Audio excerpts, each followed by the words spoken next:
Hello students, आज हम लोग पढ़ेंगे केमिस्ट्री का सेकेंड चैप्टर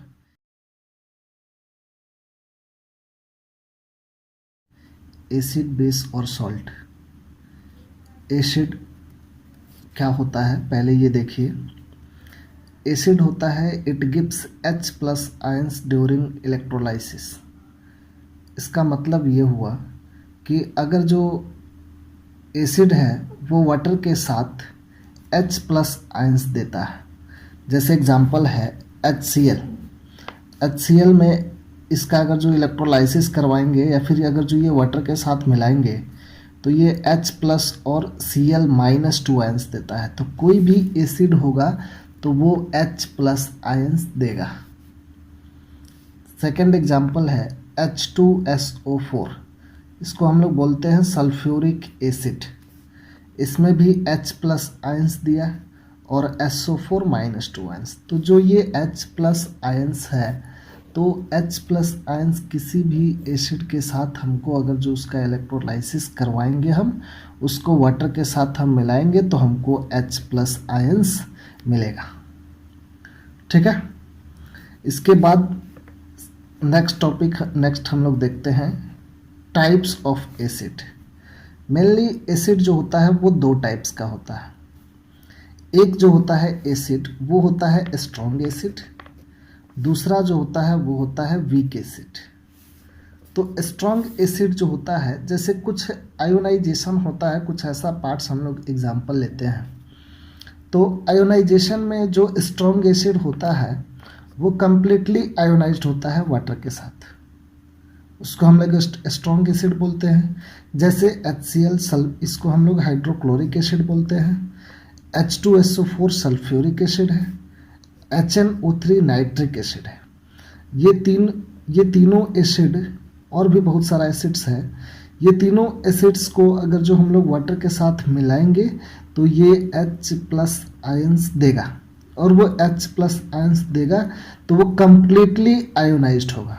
पार्शियली आयोनाइज्ड का मतलब कि कुछ उसमें हाइड्रोजन रह जाता है, और कम्प्लीटली आयोनाइज्ड का मतलब कि जो एसिड में जितना भी हाइड्रोजन होगा, जैसे इसमें एक हाइड्रोजन है तो वो एक हाइड्रोजन जैसे हम लोग यहाँ देख रहे हैं H प्लस के फॉर्म में बाहर आ चुका है। HNO3 है, यहाँ पे भी एक हाइड्रोजन है तो एक बाहर आ जाएगा, H प्लस आयंस दे देगा। दूसरा हम लोग देखते हैं वो है वीक एसिड। वीक एसिड का ये हुआ कि जो पार्शियली आयोनाइज्ड होता है, मतलब इसमें से कुछ हाइड्रोजन पार्ट्स आयोनाइज्ड हो जाता है और कुछ हाइड्रोजन पार्ट्स जो होता है वो आयोनाइज्ड नहीं होता है। इसको हम लोग वीक एसिड बोलते हैं। वीक एसिड को हम लोग ऑर्गेनिक एसिड भी बोलते हैं, अल्सो कॉल्ड ऑर्गेनिक एसिड। इसको हम ऑर्गेनिक एसिड भी बोलते हैं। और स्ट्रॉन्ग एसिड को हम लोग बोलते हैं मिनरल्स एसिड। स्ट्रॉन्ग एसिड जो है वो मिनरल्स एसिड भी है। अब देखते हैं जो वीक एसिड है वो वीक एसिड वो पार्शियली कैसे आयोनाइज्ड होता है। तो जैसे HCOOH, इसको हम लोग आयोनाइज्ड करवाते हैं तो यहाँ पे H प्लस देगा, इसके साथ साथ प्लस COOH माइनस। अब ये समझिए कि ये पार्शियली आयोनाइज्ड कैसे है। जैसे HCOOH है, इसका नाम है फॉर्मिक एसिड। इसको हम लोग बोलते हैं फॉर्मिक एसिड, जिसमें से H प्लस है, H प्लस मिल गया, और COOH माइनस। तो एसिड्स हम लोग पढ़े हैं कि वो H प्लस देता है।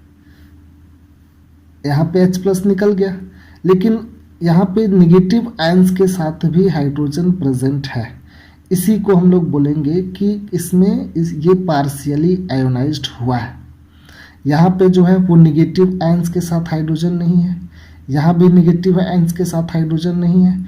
कम्प्लीटली जितना भी हाइड्रोजन होगा वो आ जाएगा हम लोग को H प्लस अलग फॉर्म में। यहाँ पे जो कम्प्लीटली कुछ हाइड्रोजन बाहर आया है और कुछ हाइड्रोजन यहाँ पे वो निगेटिव आयंस के साथ है।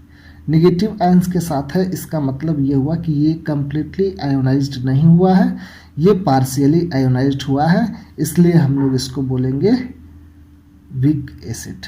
और जो वीक एसिड होता है उसको हम ऑर्गेनिक एसिड भी बोलते हैं।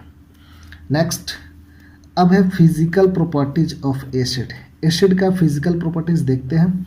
एसिड जो होता है it is sour in taste, मतलब ये कैसा होता है, खट्टा होता है। खट्टा में इसका टेस्ट अगर जो हम लोग करेंगे, बेसिकली टेस्ट तो नहीं किया जाता है, लेकिन ये क्या है कि सावर टेस्ट में होता है, टेस्ट में ये सावर होता है। It turns blue litmus to red. Litmus paper जो होता है वो एसिड का क्या है, एक तरह से इंडिकेटर है, जिसमें लिटमस पेपर अगर जो ब्लू कलर का होता है तो उसके ऊपर अगर जो हम एसिड डालते हैं तो वो रेड में कन्वर्ट कर देता है। उस लिटमस पेपर का कलर जो होगा पहले ब्लू होगा, अगर जो उसके ऊपर एसिड डालेंगे तो उसका कलर रेड हो जाएगा।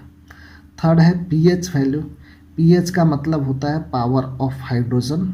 तो पीएच वैल्यू जो भी एसिड का होगा वो हमेशा कम होगा, किससे, 7 से कम होगा। लेस देन 7 मतलब 7 भी नहीं होगा, 7 से कम होता है।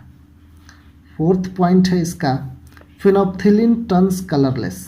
फिनोप्थिलीन भी एक इंडिकेटर है। अगर जो इसके ऊपर हम लोग एसिड डालते हैं तो वो कैसा हो जाता है, कलरलेस हो जाता है, मतलब उसका कोई भी कलर नहीं रह जाता है। जैसे एग्जाम्पल हुआ कि वाटर जैसे कलरलेस होता है, वैसे ही फिनोप्थिलीन भी क्या हो जाता है, अगर उसके ऊपर हम एसिड डाल देंगे तो वो कलरलेस हो जाता है। एसिड जो होता है वो मोर करोसिव इन नेचर का होता है।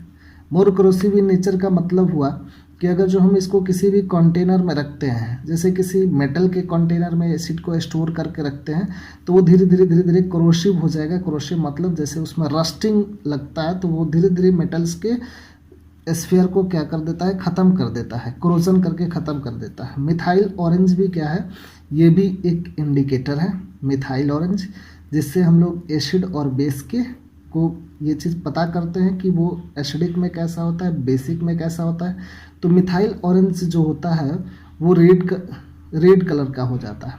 मिथाइल ऑरेंज का मतलब हुआ ये एक इंडिकेटर है, और ये किस कलर का है, ऑरेंज कलर का है। इसके ऊपर हम एसिड डालते हैं तो ये रेड कलर में कन्वर्ट हो जाता है। ठीक है, ये इसका हुआ फिजिकल प्रॉपर्टीज।